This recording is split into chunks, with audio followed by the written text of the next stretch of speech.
Oke, selamat siang Bapak. Sebelumnya saya ingin mengucapkan terima kasih atas telah meluangkan waktunya untuk melakukan wawancara hari ini. Uh, Boleh perkenalkan dulu Pak, namanya siapa? Nama saya Uda Novianto, guru bidang studi pendidikan agama Islam, khususnya kelas tinggi kelas 4, 5, dan 6. Oke. Sekarang kita langsung lanjut ke wawancaranya ya Pak. Menurut Bapak, apakah pembelajaran tentang akhlak penting diterapkan dalam kegiatan belajar mengajar? Kalau iya, mengapa? Akhlak di dalam kurikulum itu sangat penting ya, karena kan untuk menciptakan anak bangsa, menciptakan generasi bangsa yang memang harus dimiliki, yaitu memiliki akhlakul karimah, akhlak yang mulia, akhlak yang unggul, akhlak yang luhur. Jadi sangat penting ya tujuannya itu, karena sekarang kalau kita lihat zaman sekarang ini dengan zaman saya dulu itu sangat berbeda ya. Kalau sekarang zamannya namanya zaman Gen Z ya kalau nggak salah ya. Itu racun sudah di mana-mana, sehingga anak yang kecil belum sekolah pun sudah tahu yang namanya gadget. Dan dari gadget itu sebenarnya pengaruhnya sangat besar tentang akhlak. Nah, di sekolah itu kita tanamkan akhlak ya, tentang bertutur kata yang baik, tentang mengucapkan salam kepada guru dan lain sebagainya. Selain itu juga akhlak juga harus dipupuk ketika di dalam lingkungan keluarga atau lingkungan rumah, lingkungan sekitar, supaya akhlak itu bisa tertanam di dalam anak. Sekarang lanjut ke pertanyaan yang kedua. Bagaimana cara Bapak menyisipkan nilai-nilai akhlak saat mengajar di kelas? Oke, menyisipkannya sebetulnya kalau secara teori sih mudah ya.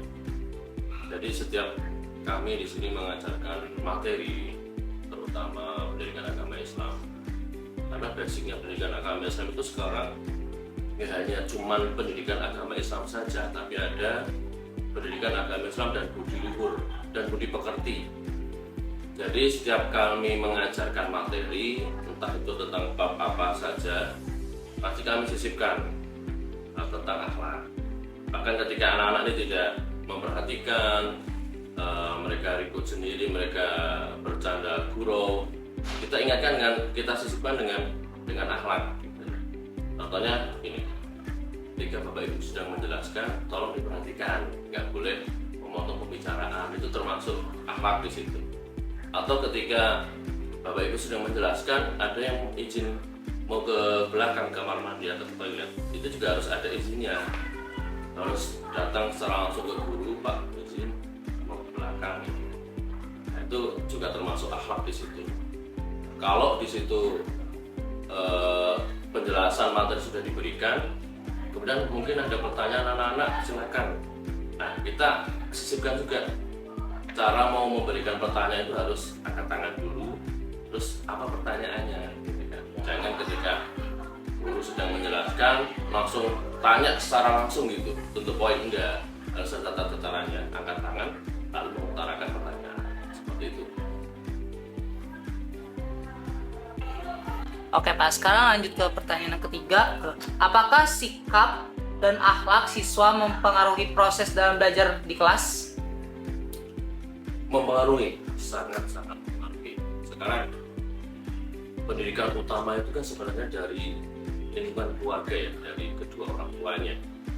Sedangkan sekolah itu sebagai media memberikan bimbingan, memberikan pengetahuan, memberikan keterampilan. Nah, utamanya itu adalah di lingkungan keluarga. Kalau di lingkungan keluarga sudah ditanamkan yang namanya agama, ditanamkan yang namanya akhlak, kemudian tata krama dan lain sebagainya, ketika dia masuk ke dalam sekolah bisa sangat berpengaruh. Tata cara dia makan, tata cara dia masuk ke dalam kelas, tanpa kita kasih tahu pun mereka ketika masuk kelas salam dulu, atau ketika terlambat dia mengutarakan izinnya kenapa terlambat, atau atau ketika dia mau keluar tadi ingin izin ke kamar mandi pun juga sama. Nah itu sangat berpengaruh dan sangat penting. Nah sekiranya mereka belum mendapatkan itu di lingkungan keluarga, nah kita ajarkan di sekolah.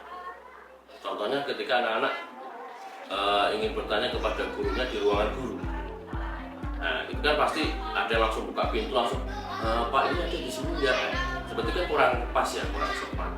Terus kita ajarkan kepada mereka, nah kalau masuk ke dalam ruangan guru silakan ketok pintu dulu, baru dibuka mengucapkan salam.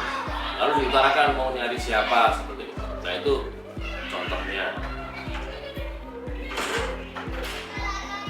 Ke pertanyaan yang keempat, apa tantangan yang sering Bapak hadapi dalam membentuk akhlak siswa saat kegiatan belajar mengajar? Tantangannya kalau di sekolah dasar itu beraneka ragam ya. Mulai dari anak-anak tidak membawa buku kadang, atau tidak memperhatikan, atau diberikan pekerjaan rumah atau PR tidak dikerjakan dengan alasan yang berbagai macam. Yang saya temui sih tantangan ini anak-anak ini kadang mereka malas duluan. Contoh ketika kita jelaskan tentang sholat, ya, di sini kadang-kadang anak tidak memperhatikan. Makanya kita ada praktek sholat itu berjamaah. Nah, sholat berjamaah itu juga kita berikan tata caranya yang baik dan benar. Kalau kita sholat berjamaah ya harus sebelum imamnya datang, sebelum bapak ibu guru datang itu duduk yang rapi, tapi dalam keadaan sudah suci, sudah mengambil air wudhu. Terus sholat sunnah 2 rakaat sambil menunggu imamnya datang dan komat melaksanakan sholat. Kadang-kadang anak-anak nggak seperti itu. Anak-anak bersendaguro lari-larian di dalam musola, itu terjadi. Ketika pelajaran pun sama, tidak memperhatikan, kemudian main sendiri, ngobrol, bercanda sama temennya. Nah, itu tantangan seperti itu ya harus kita sikapi ya dengan yang baik. Yang utama sekarang sebagai guru itu tidak boleh dengan menggunakan tangan. Ya, kita cukup dengan kalimat verbal. Tapi kalimat-kalimat yang baik ya, kalimat-kalimat yang mendidik ya, bukan kalimat yang istilahnya bully kepada anak. Nah, itu sebuah tantangan yang harus kita berikan kepada anak-anak supaya anak-anak itu ngerti bahwa nanti kalau kamu sudah dewasa, kemudian kamu mengambil profesi sebagai seorang guru, pasti akan merasakan seperti yang Bapak rasakan sekarang. Jadi seperti itu. Menurut Bapak, bagaimana pendapat tentang kegiatan PKM yang mahasiswa lakukan ini dengan mengangkat tema akhlak di dalam lingkungan sekolah? Oke, pendapat saya di sini, kami juga pernah merasakan jadi mahasiswa. Ada yang namanya PKM, ada yang namanya PKL. Dari kegiatan ini sebenarnya baik ya, karena kita kalian pasti dituntut di sini bisa mengajar seperti layaknya guru yang profesional. Jadi ini sebagai batu loncatan kalian nanti bahwa seperti ini nih, jadi seorang guru, jadi seorang pendidik itu kalian bisa merasakan sekarang tadi ketika kalian masuk ke dalam kelas. Jadi ini kegiatan sangat positif, kegiatan sangat bagus dan baik. Tujuannya yang utama adalah untuk meningkatkan motivasi diri yang pertama, yang kedua untuk meningkatkan kualitas diri kalian di dalam bidang pendidikan yang nantinya akan kalian jumpai di masa depan sebagai profesi. Bagaimana harapan Bapak terhadap kegiatan PKM mahasiswa ini dalam mendukung pembelajaran agama Islam di sekolah? Harapannya. Bagaimana harapan Bapak atau terhadap kegiatan PKM mahasiswa dalam mendukung pembelajaran agama Islam di sekolah? Harapan saya bagi adik-adik semua mahasiswa dari kegiatan PKM ini, yang pertama adalah diambil nilai positifnya. Ini kan tugas dari kampus, tugas dari dosen ya kan. Salah satu tugas yang memang harus dikerjakan dan pasti ada poin, ada nilainya. Yang pertama, kerjakan dengan ikhlas. Yang kedua, dari kegiatan ini kalian bisa menimba ilmu gitu. Bahwa contoh contohnya gini, ketika kalian mengajar nanti pakaiannya nggak seperti yang kalian kenakan sekarang nih.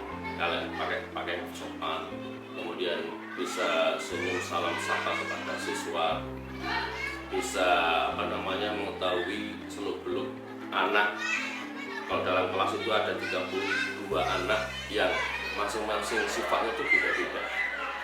Jadi nanti kan bisa memahami sifatnya anak gitu. Jadi ketika terjadi sebuah kasus, sebuah pertikaian antara anak gitu, bisa menyelesaikan. Makanya di setiap mata kuliah pasti ada yang namanya bimbingan konseling ya. Harapan saya juga nanti ketika menjadi seorang profesi guru bisa menangani kasus yang terjadi